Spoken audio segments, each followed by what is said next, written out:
Good evening, folks. We're going to start off on Space Weather Prediction Center.noaa.gov because I have a little bit of concern. It is August 4th, 2022, just after 5:30 p.m. Central Standard Time. Hope our creators keep you well and safe wherever you are in the world. Please make sure to hit that like button and share this across other platforms. And if you happen to be new, please make sure to hit that notification bell and subscribe. This actually has me concerned, folks. Do you guys see the size of this prominence here? This huge ribbon of plasma that's just dancing around. This is actually going to be coming around and Earth facing here, right about this region here in about 3 or 4 days.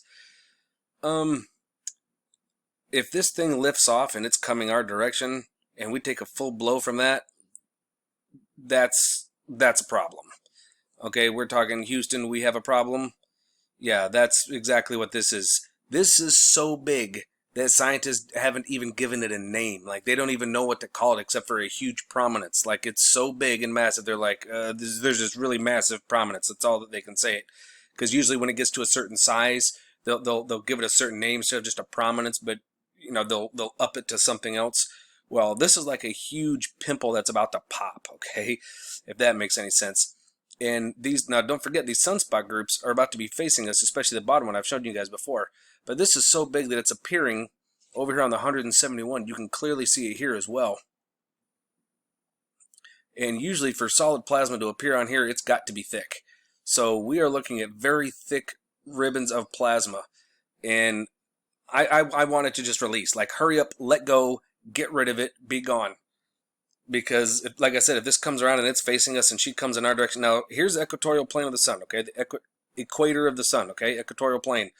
We're actually on the northern side of that at this moment because we don't just go around the sun. We kind of oscillate up and down like this, okay? As we're going around it. Kind of like in a figure 8 pattern, if that makes sense, okay? Now, we're on the upside, okay? Now, we're slowly, we're actually right about in this region on the quarter swing coming back down.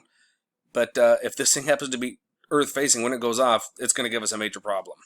You understand? You see what I'm saying, folks? Now, I've come over here to the ISWA on the 304 here. And we can clearly see here. We saw the shake. Now, this right here was the eruption that we had earlier, okay, from the 3rd. And it went along the equatorial plane, actually created a little bit of coronal hole, but everything kind of came back. But look at the size of that thing. Now, what in the world? This will not. Now, this is what's got my attention here, too. This one that goes to 1952 as of yesterday. This is the 4th. It will not give me today's information.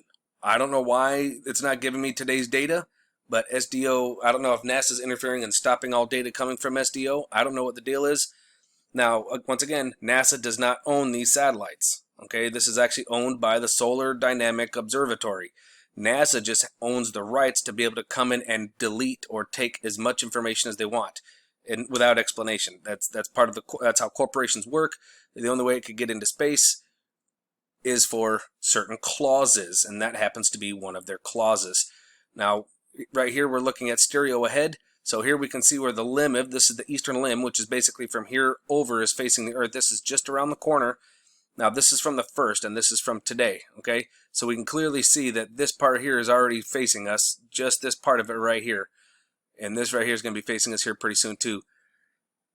Folks, all I can say is pray, pray, pray that this thing stinking lets loose here in the next 10 to 12 hours, because it starts coming around this limb and starts getting over towards us.